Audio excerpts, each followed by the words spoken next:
Urangoye cyane burya kubaza umuntu ngo nigute watera imbere cyangwa nigute wabona amafaranga ni ibintu bigoranye cyane, ariko umva kubera yuko amafaranga ntago ari ikintu ubyuka ngo uvuge ngo ndakora ibi mpite nyabona. Ni amahirwe to, gutunga amafaranga ni amahirwe, ariko hari ibintu nka bingahe ushobora kwireferaho kugira ngo ube watunga amafaranga. Call introduction. What's up Kigali? Hajya batangira gute?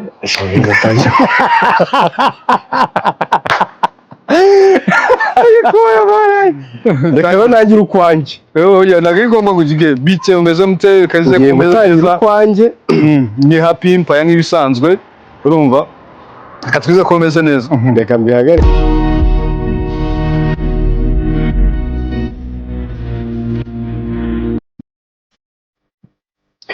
Okay. Bismillah alhamdulillah. Reka dutangire dushimira Imana. Mbere yo gushimira, nyuma yo gushimira Imana reka tubanze tubabaze nimba mumeze neza, ndakeka mumeze neza mwese. Ahangaha nk'ibisanzwe ni kuri Happy Network. Tubafitiye ibiganiro bigiye bitandukanye umunsi ku munsi kugira ngo tubashe kungurana ibitekerezo, tubashe kumenya uko bwakeye, uko bimeze, tumenye ngo bimeze gute. Uyu munsi rero tugiye kuganira na Happy. Happy ni inararibonye mu buzima. Ibiganiro dusanzwe dukora hano ni ibiganiro bivuga tuti se ni gute dushobora kuba twabona amafaranga. Happy rero nk'umuntu w'inararibonye mu gushaka amafaranga, tukaba tugiye kumubaza uburyo ki yisanze muri no buzima, akaba afite amafaranga, akaba yatunze. Ese ni ibiki yakoze kugira ngo nawe abe ari umuntu utunze amafaranga. Happy rero tuguhaye ikaze. Urakoze cyane Mr. Ibrahim. Ajya irindi niriye cyangwa umuyisilamu yemerewe kwitwa amazina yose ari ya Islam? Yes, arayemerewe. Gute wakwitwa Ibrahim ukitwa na Musa? Byose birayemewe nta kibazo. Byose ntabwo ujye wumva ngo Sheikh Muhammad bin Zaid. Ubu naje wakwishyiraho bin Zaid, Ibrahim bin Zaid. Use agakanya dupfuye cyangwa nibera maktumuna. Ubwo rero tukaba tugira ngo utubwire, uduhe inama uburyo ki dushobora natwe kuba twakorera amafaranga tukabigeraho bisanzwe. Ese ni ibihe bintu bitanu byibura ushobora kuba watubwira umuntu ushobora kuba yakora akaba yatera imbere, akaba yabona amafaranga? Akanya nakawe. Urangoye cyane. Burya kubaza umuntu ngo nigute watera imbere cyangwa nigute wabona amafaranga ni ibintu bigoranye cyane, ariko umva kubera yuko amafaranga ntago ari ikintu ubyuka ngo uvuge ngo ndakora ibi mpite nyabona. Ni amahirwe to, gutunga amafaranga ni amahirwe, ariko hari ibintu nka bingahe ushobora kwireferaho kugira ngo ube watunga amafaranga. Ubajije ikibazo cyiza cyane, ubajije ikibazo cy'ubwenge, kubera yuko amafaranga kuri no niyo key y'ibintu byose. Usanga akenshi iyo umuntu afite amafaranga bahita bamwita iki? Kari umunyabwenge, yitwa byinshi. Yitwa byinshi, ni umunyabwenge, aba umukuru w'umuryango, donc abantu baramwubaha, aba umunyacyubahiro. So rero ikaba ari inuza umbajijeho, ari ikibazo umbajije gikomeye, kubera yuko urabona abantu ku isi batunze ni benshi. Buri muntu yagenda akubwira amaki yagiye akoresha kugira ngo abone amafaranga. Ariko reka ni refere ku bantu benshi bagiye batandukanye bagiye baba abatunzi. Nkunda kwirefera nko kuri perezida wa Amerika Donald Trump. Icyambere ni ukugira intego.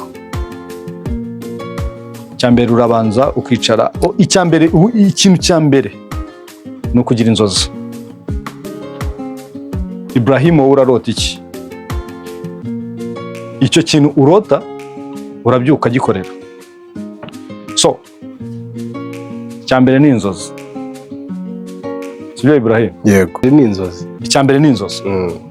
Inzozi se kuryama ukarota, ukarota watunze amafaranga, inzozi z'ibyo uzageraho, ukaba urimo kubikora uvuga uti inzozi zanjye ni mbese dusobanura inzozi zanjye. None se inzozi ugira ngo inzozi ko ziza kwinshi.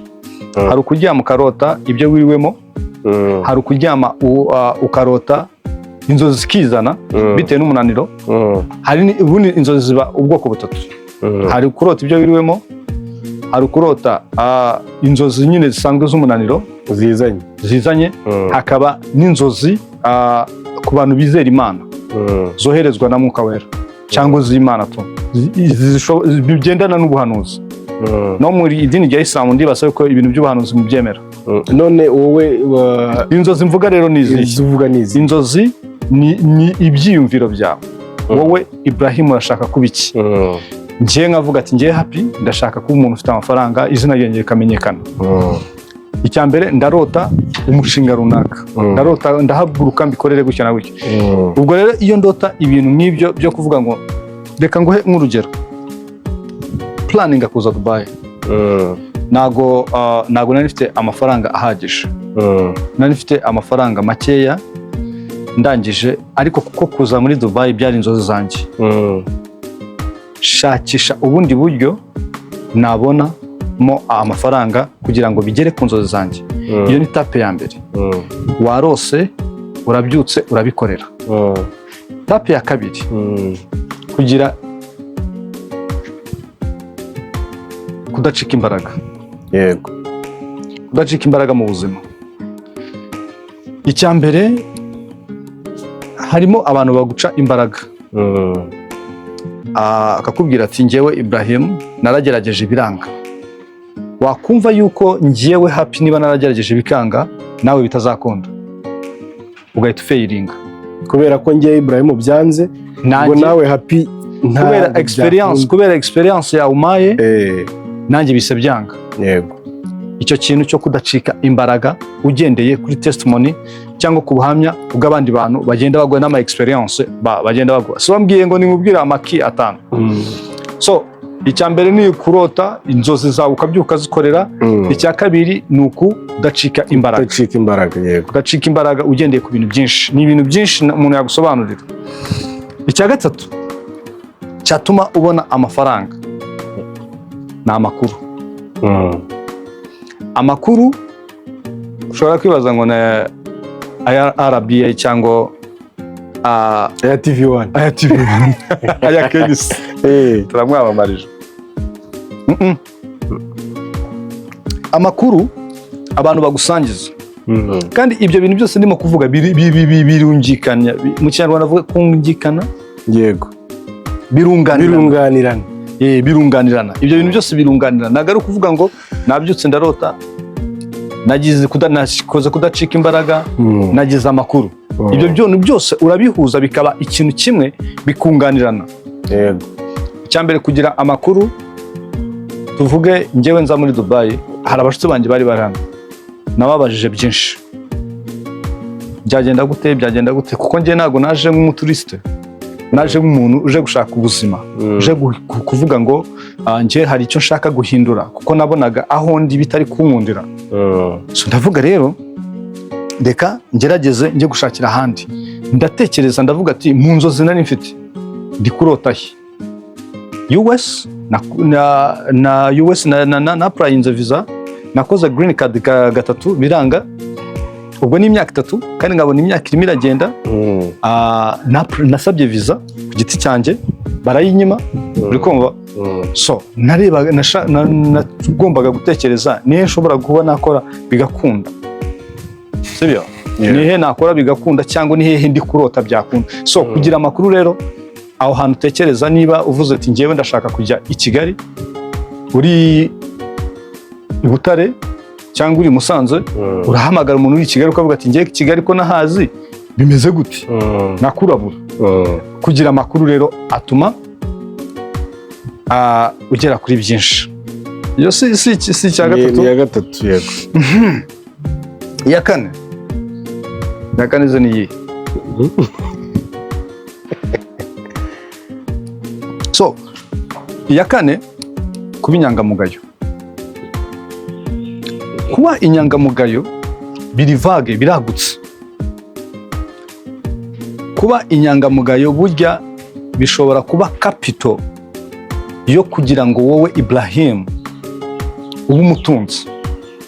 Kuko ushobora kuza kunkorera naguhaye akazi, ubunyangamugayo bwawe bigatuma nkwizera nkakugeza kuri byinshi. Yego. Sibyo? Buriya nubwo abantu bashobora kuvuga ngo kora cyane, gira gute, ushobora gukora cyane uri igisambo. Kuko njyewe dukorana, ndi boss wawe nkukoresha, nkaba nzi yuko uri umukozi ariko uri umujura, hari aho nzakurimita. Ariko iyo maze kubona yuko icyambere uri umukozi, uri n'inyangamugayo, bishobora kubishingiraho nkavuga ati reka uyu mwana ni umukozi niki, reka mufashe atere imbere. Aka kane inyangamugayo twe twayivuze. Nibyo ndimo kubwira. None se uravuze ko kuba inyangamugayo. Kuba inyangamugayo, ubundi ubunyangamugayo muri rusange burimo ibintu byinshi. Ubunyangamugayo biri mu bintu bishobora gutuma utunga amafaranga. Ushobora kuba uri inyangamugayo ariko nta nzira yo gutunga amafaranga ufite. Ese ubunyangamugayo bagiye bavuga bati uriya muntu uri hariya ni inyangamugayo, uriya uri hariya ni inyangamugayo. Bishobora kuba wabona amafaranga mu bunyangamugayo. Reka nguhe urugero rworoshye bro. Yego. Mu mudugudu wari utuyemo mbere y'uko uza muri UA, iyo bajya gutora umukuru w'umudugudu, sinzi ni meruka mazi iminsi nariyo, sinzi niba bakibita abakuru b'imidugudu. Ndibaza yuko, ndibuka neza yuko babanzaga bakavuga ati, batangaga reference bakavuga ngo kwa runaka ni inyangamugayo, atura mupapa ni inyangamugayo, atura umugabo ni imfura. Buriya ni ibintu umuntu ashobora kubisobanura mu buryo bwinshi. Ushobora kuvuga ngo uri imfura, nshaka kuvuga kuri inyangamugayo, uri umudahemuka. Iyo burya kuba inyangamugayo, iyo uri umuntu udahemuka, ushobora kwizereramo, kuba nabitse ibintu byanjye, kuba wamagararira muri business, byaguhesha gutunga. Byaguhesha gutunga gute? Birakorohera kuba ngiye wanya-approachinga ko nzi yuko uri inyangamugayo. Ukaba wambwira ati mfite projet n'iyi nkayifinance. Sibyo? Ushobora kuba ufite business runaka, ukaza uko nzi yuko uri inyangamugayo. Reka nguhe urugero hano muri Dubai. Hano muri Dubai sinzi niba ubizi neza yuko hari ama application agukopa amafaranga utagiye muri banki.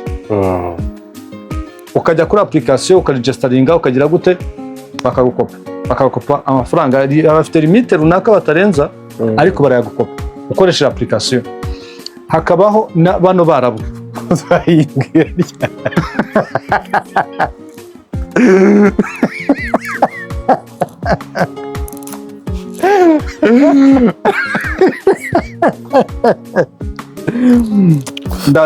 ndahita nyikwereka, cyangwa niba unabishaka zana telefone yawe mpite mbikwereka. Nizeye ko bitazazamo. Oya, bigomba kuza. Zana telefone yawe ndakwereka application uri downloading yitwa Cash Now. Cash Now. Yego. Ariko ntago ari buri muntu wese wahabwa amafaranga.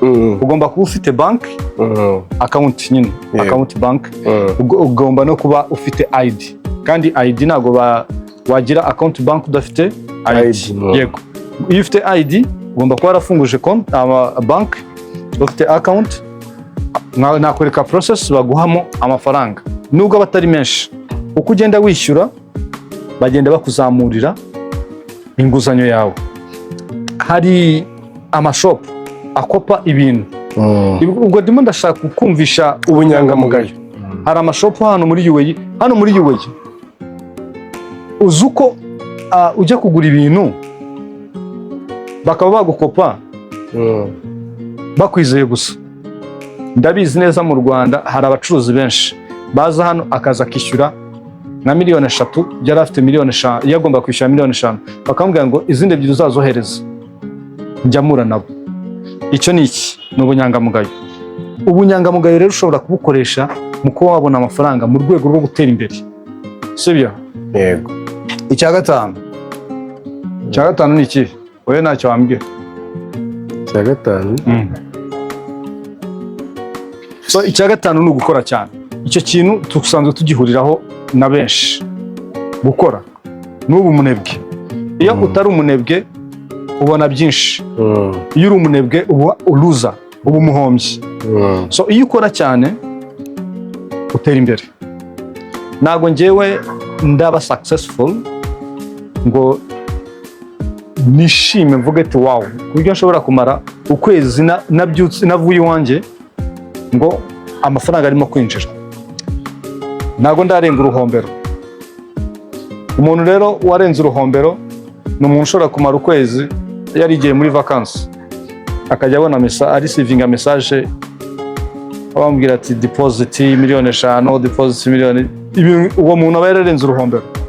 So rero sindarurenga, ndacyakora cyane.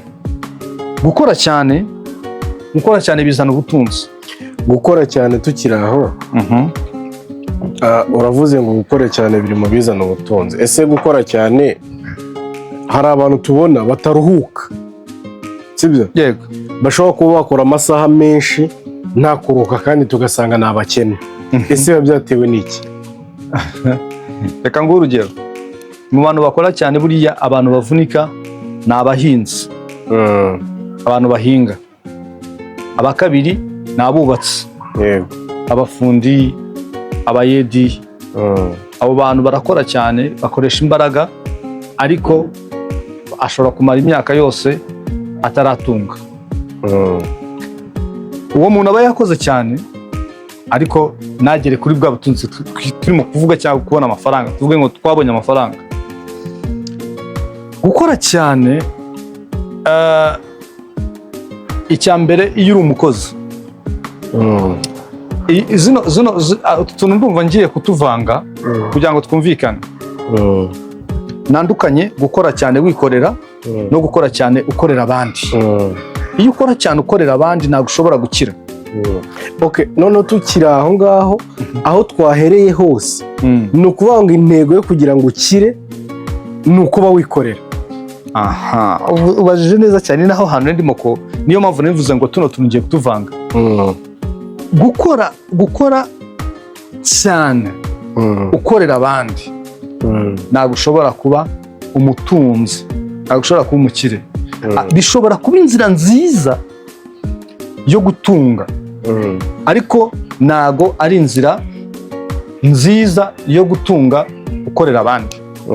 Ubwo turavuga gukira, kubona amafaranga. Ni ukuvuga umuntu wese wabonye amafaranga nuko yikorera. Nta muntu utikorera wigeze ubona amafaranga. Nawe umuntu nawe ubaho ku isi. Umuntu wese kugira ngo atere imbere nuko yikorera. Business kabi yawe. Aho hantu rero niho bita gukora cyane. Niyo mpamvu mva mu Rwanda avuga ngo twihangira imirimo. Ubwo ikintu barimo kubabwira ni nko kukwereka muri banki ati hari amafaranga genda uyafate. Nicyo kintu buriya mu Rwanda barimo gukora, kwihangira umurimo. Buriya bakoze ikosa ni ukwiga, ukiga uvuga ngo ngiye kubyuka maguruka ngiye gushaka akazi. Big mistake. Ariko buriya ubyutse wowe ukihangira umurimo, wahoze uvuga kare mu bantu b'abasuderi, mu bantu babatera irange, abo bantu buriya muntu ashobora kuba umutunzi kuruta wowe ukora muri banki, cyangwa kuruta wowe ukora muri presidence runaka. Buriya muntu abo nibo bakira. Abo bantu rero nibo twita gukora cyane. Kubyuka ukajya muri office, niyo wakora 28 nzakubwira keep going, push, ariko urimo urateza imbere ngiye ukorera. Yego, gukora cyane rero iyo wikorera ugakora cyane utera imbere. Ndumva urakoze ku bintu bitanu nakubajije kugira ngo utubwire inzira dushobora kuba twabonamo ubutunzi, twabonamo amafaranga. mu by'ukuri zose zirumvikana. Yego. Kandi burya washimye habwirwa benshi ngo hakumva bene. Ni ukuvuga ngo njye ukubaza n'udukurikiye ufite icyo ashaka, inzira ni iyi ngiyi. Yego. Reka dukurikire Happy Ipa Network. Ubundi tuzagenda twunguka byinshi, biteje imbere kandi bafite, buri muntu wese kuri iyi si aba afite intego imwe gusa, gutera imbere. By the way, wanakoze kunzimana, amazimano ni sawa. Ako gakofi kaba kameze neza cyane cyane kabisa, kugenda ugakuraho gake kugira ngo n'umwuka utaza guhera, kubera ko uba wamvugishije kuvugisha umuntu ibintu bingana gutyo ntabwo ari ibintu biba byoroshye. Ntabwo biba byoroshye bro. Reka tugushimire rero, ubwo ibiganiro byacu nakagaruka. Duhure mu minsi iri imbere. Ciao ciao. Ciao ciao.